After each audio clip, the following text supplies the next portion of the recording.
प्यारे बच्चों, स्वागत है आपका आपके अपने परिवार भारतवर्ष क्लासेस में।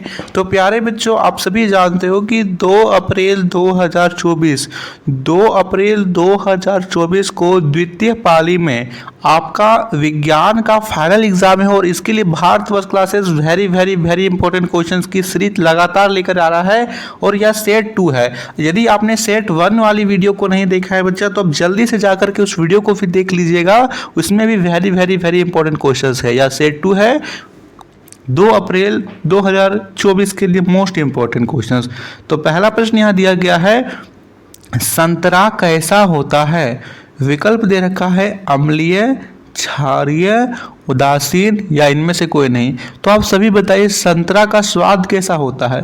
तो आप बोलो कि सर संतरा तो खट्टा होता है और जो पदार्थ खट्टा होते हैं उसमें अम्लीय का गुण होता है। तो पहले का सही उत्तर ए हो जाएगा, अम्लीय।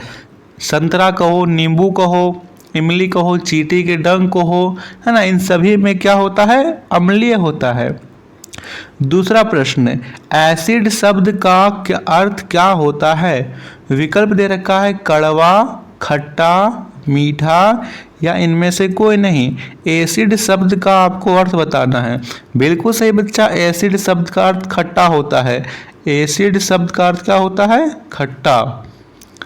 तीसरा प्रश्न, पालक साग में कौन सा अम्ल पाया जाता है? देखिए बच्चा, मोस्ट इंपॉर्टेंट क्वेश्चन से कई बच्चे क्वेश्चन छोड़ देते हैं, लेकिन बच्चा यही क्वेश्चन आपके एग्जाम में आ जाएगा तो आप यदि तैयारी करके नहीं जाओगे तो आप यहाँ पे फंस जाओगे। यहाँ पर आप तैयारी अच्छे से करके जाइए और भारतवर्ष क्लासेस के द्वारा आपको बहुत ही शानदार, बहुत ही जबरदस्त सी तैयारी करवा रही है। यदि आपने अभी तक सब्सक्राइब नहीं किया तो आप जल्दी से सब्सक्राइब कर लीजिए, ठीक है। यहाँ दे रखा है पालक साग, विकल्प दे रखा है फॉर्मिक, ऑक्जेलिक, साइट्रिक या टार्टरिक। यहाँ पे सही उत्तर बी होगा, ऑक्जेलिक। पालक साग में ऑक्जेलिक एसिड पाया जाता है। वही बात की जाए टार्टरिक एसिड तो इमली में पाया जाता है, ठीक है।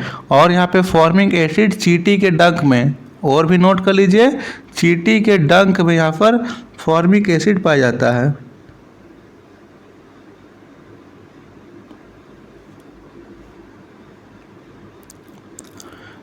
चौथा प्रश्न, पदार्थों की अम्लता और क्षारकता का पता किसके द्वारा लगाया जाता है?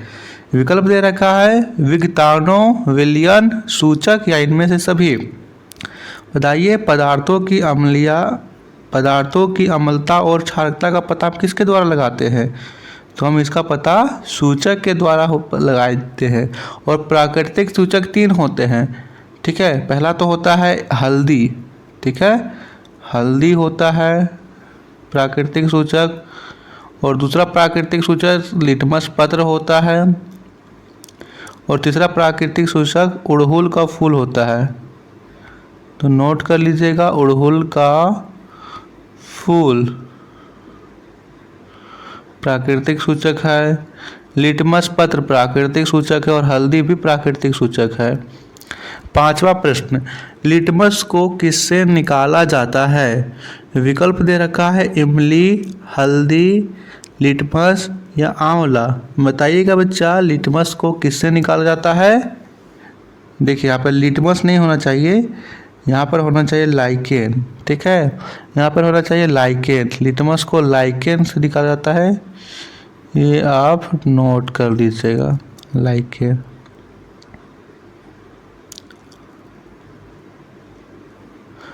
अगला प्रश्न, छठा प्रश्न कहता है, अम्ल नीले लिटमस को किस रंग में बदल देता है? हरा, पीला, लाल या काला। बताइएगा, जो अम्ल है वो नीले लिटमस को किस में बदल देता है? लाल में बदल देता है।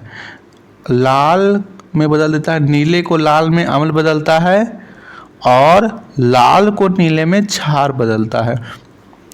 सातवां प्रश्न, अम्ल और क्षार को मिलाने पर कौन सा विलयन प्राप्त होगा? दोनों को समान मात्रा में मिला रहे हैं, तो अम्लीय होगा, क्षारीय होगा, उदासीन होगा या इनमें से कोई नहीं होगा।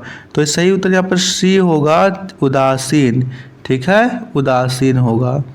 आठवां प्रश्न, कपड़े में लगे हल्दी के दाग को जब साबुन से धोते हैं तो उसका रंग कैसा हो जाता है? विकल्प दे रखा है बैंगनी, लाल, पीला या काला। बताइए। जब हम उसे साबुन से धोते हैं तो उसका रंग लाल हो जाता है। बी विकल्प एकदम सही है, लाल। 9वां प्रश्न, दंत विशेषज्ञों द्वारा दांतों की जांच करते समय किस प्रकार के दर्पण का उपयोग किया जाता है? विकल्प दे रखा है समतल, अवतल, उत्तल या इनमें से कोई नहीं। बताइएगा। जब दंत विशेषज्ञ द्वारा दांतों की जांच करते हैं तो किस प्रकार का दर्पण उपयोग किया जाता है? बिल्कुल सही, यहाँ पे उत्तर होगा अवतल दर्पण। अवतल दर्पण का प्रयोग किया जाता है। अवतल दर्पण द्वारा बना प्रतिबिंब कैसा होता है? छोटा, बड़ा, सीधा या इनमें से कोई नहीं। तो यहाँ पर होगा छोटा। जैसे गाड़ी का साइड मिरर, जो गाड़ी का साइड मिरर होता है उसमें उत्तल दर्पण का प्रयोग होता है। चलिए अब हम देखते हैं सब्जेक्टिव क्वेश्चंस कौन से हैं। तो दे रखा है सब्जेक्टिव प्रश्नों में पहला, जंग क्या है, इससे क्या हानियां हैं, इससे बचने के लिए क्या क्या उपाय किए जा सकते हैं।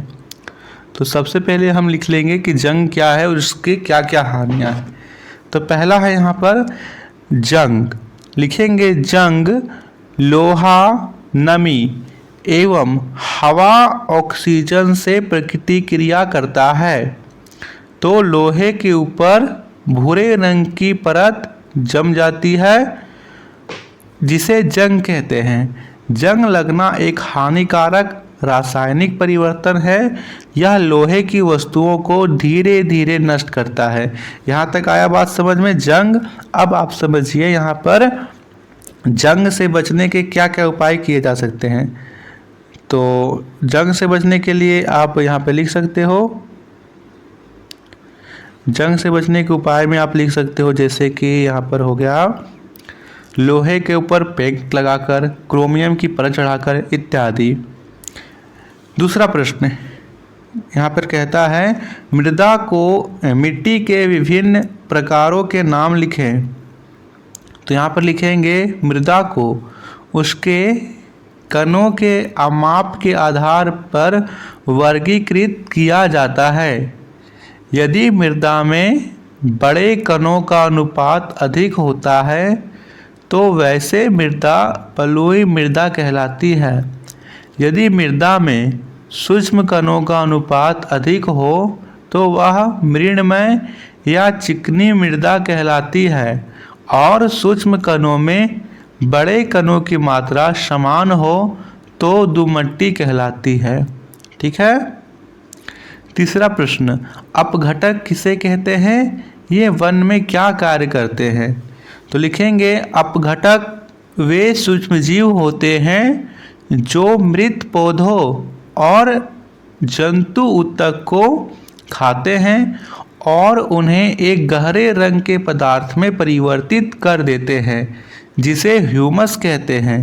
यह अपघटक वनों को साफ और स्वच्छ रखने का कार्य करते हैं। स्टील के चमकदार चम्मच का धंसा भाग किस प्रकार का दर्पण है? तो लिखिए यहाँ पर नोट कीजिए, चम्मच का भीतरी भाग अवतल दर्पण की भांति कार्य करता है तथा चम्मच का बाहरी भाग उत्तल की भांति कार्य करता है। किस प्रकार का लेंस आभासी, सीधा तथा वस्तु के आकार से छोटा प्रतिबिंब बनाता है? लिखिए यहाँ पर अवतल लेंस आभासी, सीधा और वस्तु के आकार से छोटा प्रतिबिंब बनाता है। तवा को पकड़ने का हत्था लकड़ी का बना होता है, क्यों? लकड़ी का हत्था ऊष्मा का कुचालक होता है। लकड़ी के हत्थे से ऊष्मा का संचरण नहीं होता जिससे हमें गर्म नहीं लगती है।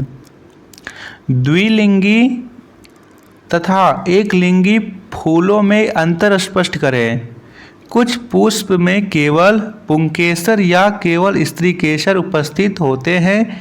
इन्हें एक लिंगी पुष्प या अपूर्ण पुष्प कहते हैं। मक्का, पपीता, ककड़ी एवं खीरा एक लिंगी पुष्प के उदाहरण हैं।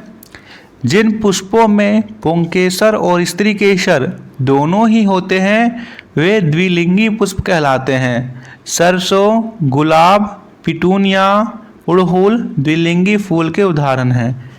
तो बच्चा ये था very very very important questions का सेट 2। आप सभी लगातार बने रहिए बच्चा, जल्दी ही सेट 3 अपलोड होगा। बहुत बहुत धन्यवाद।